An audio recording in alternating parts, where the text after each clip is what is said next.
दोस्तों जैसा कि देख रहे हैं हम यस बैंक में पिछले एक हफ्ते से काफ़ी ज़्यादा मूवमेंट है। अब सभी इन्वेस्टर्स सोच रहे हैं कि क्या इस भाव पे यस बैंक को लिया जा सकता है या नहीं। जिनके पास यस बैंक है उनके मन में सवाल है कि यस बैंक को होल्ड किया जाए या बेच के निकल जाए। नए इन्वेस्टर सोच रहे हैं कि इस भाव में खरीदा जा सकता है, क्या रहेगा। तो जैसा कि हम देख रहे हैं कि पिछले एक हफ्ते में यस बैंक में काफ़ी ज़्यादा हरकत हो रही है। तो हम इस वीडियो में जानेंगे और देखेंगे कि क्या क्या यस बैंक में हो रहा है और क्या इसको होल्ड किया जा सकता है, करंट भाव में इसमें इन्वेस्ट किया जा सकता है या नहीं। सबसे पहले देखा कि हमने एफ आया तो मार्केट भाव से काफ़ी डिस्काउंट पे लगभग 12 रुपये में कंपनी ने एफ निकाला। अब हम इसके एफ में देखते हैं। यस बैंक के एफ में हम देखेंगे कि किस किस इन्वेस्टर्स ने इन्वेस्ट किया था। यस बैंक ने एफपीओ से पहले एंकर इन्वेस्टर से लगभग 4,000 करोड़ रुपए की इन्वेस्टमेंट ली थी, यहाँ हम देख सकते हैं। और यहाँ आप देखोगे कि बे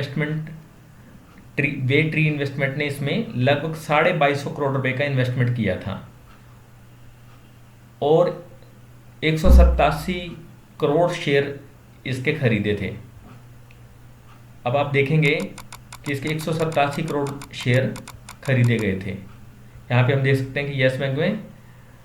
और इसके अलावा बे ट्री इंडिया होल्डिंग्स के अलावा आप देखोगे कि यस बैंक के एफपीओ से पहले एंकर इन्वेस्टर्स ने किन किन ने पैसा लगाया था। HDFC life insurance company, Amansa holding, अब आप यहाँ पे नाम देख सकते हैं कि Bajaj Allianz life insurance, ICICI Lombard general insurance, Reliance general insurance, RBL bank, Edelweiss, Hinduja land finance, सब ने इसमें पैसा लगाया था।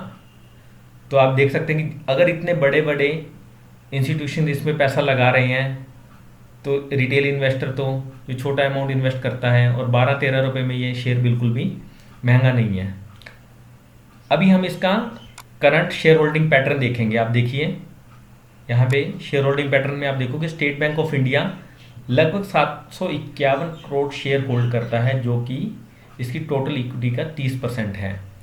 और जैसा कि अभी हमने देखा था कि बे ट्री इंडिया होल्डिंग्स ने भी इसमें एफपीओ से पहले 2250 करोड़ रुपए इन्वेस्ट करे थे।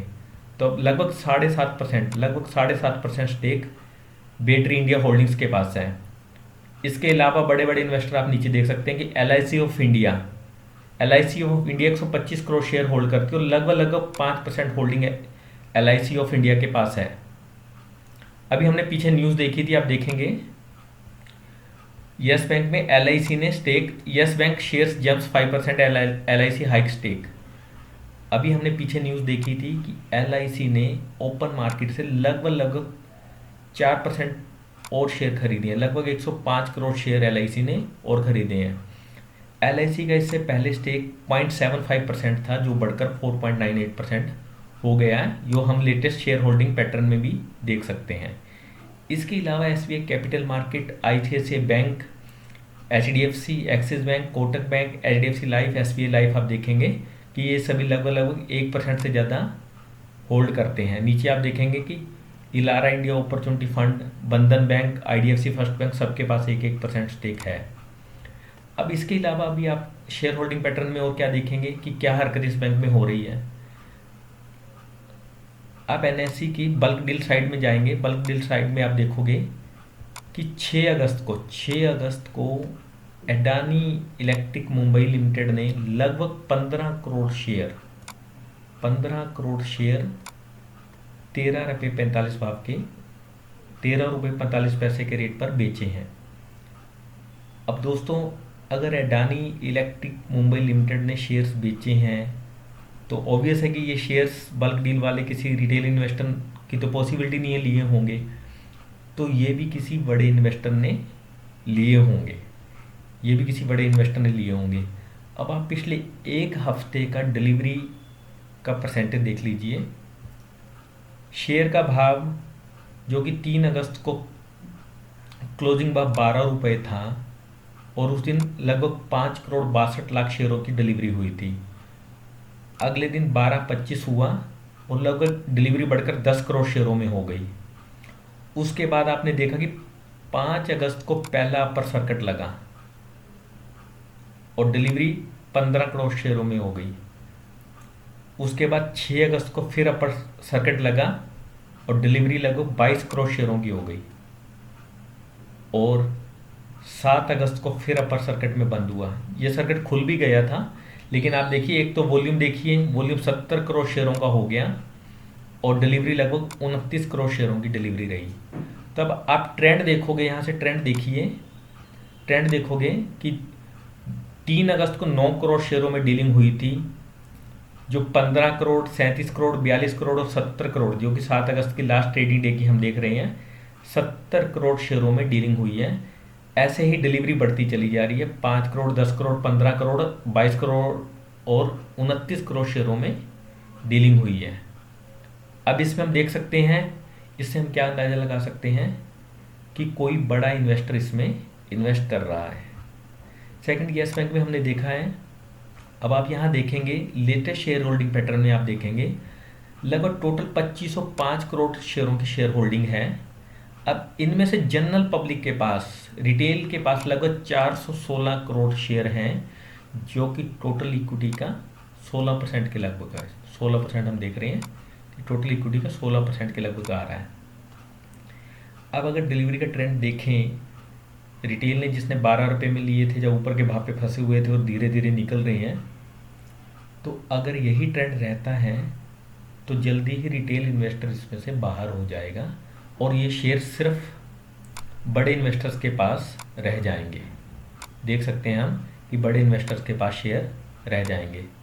अब यहाँ पे देखिए, जो मैंने आपको पहले बताया, Adani electricity sells Yes Bank share worth ₹202 crore. ये जो कि मैंने आपको बल्क डील में दिखाया था, उसमें हम देख सकते हैं। अब इसी में एक न्यूज़ और देखिए, Moody investor service upgraded, Moody ने येस बैंक की रेटिंग अपग्रेड कर दी है।